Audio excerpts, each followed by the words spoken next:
Slam sous tension. Théo Curin en difficulté.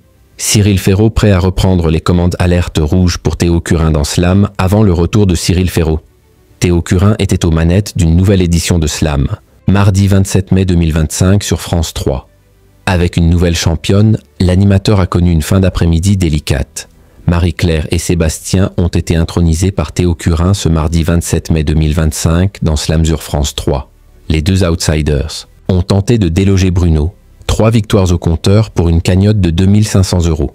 Seul au monde dans la première manche, Bruno a inscrit les 26 premiers points avant de voir Sébastien enfin répliquer.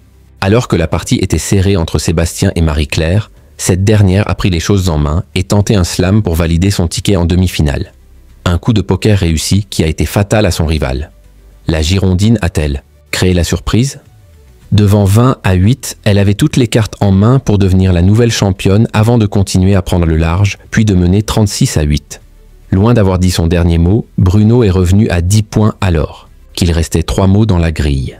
Puis une nouvelle réponse a repositionné le champion à seulement 3 points avant que Marie-Claire ne slame avec 11 points en jeu. Slam perd gros en un outsider s'est finalement imposé 47-33 avant de jouer avec les peintres et sculpteurs au cinéma. La championne a trouvé 6 noms sur 7 pour décrocher 600 €. Dès 17h20, Marie-Claire tentera de faire gonfler ses gains ce mercredi 28 mai 2025 dans Slam.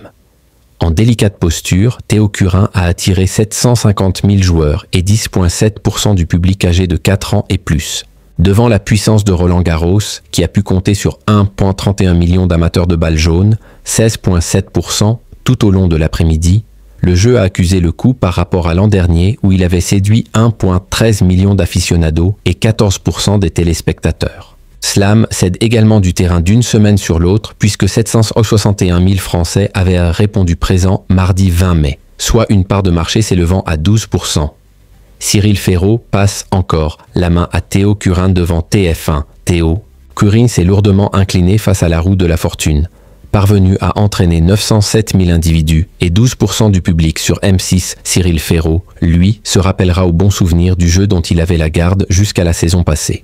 En effet, ce vendredi 30 mai, l'animateur de Duel en famille recevra la visite surprise de son successeur aux commandes de Slam. L'occasion pour Théo Curin de prendre la main auprès des deux familles en compétition.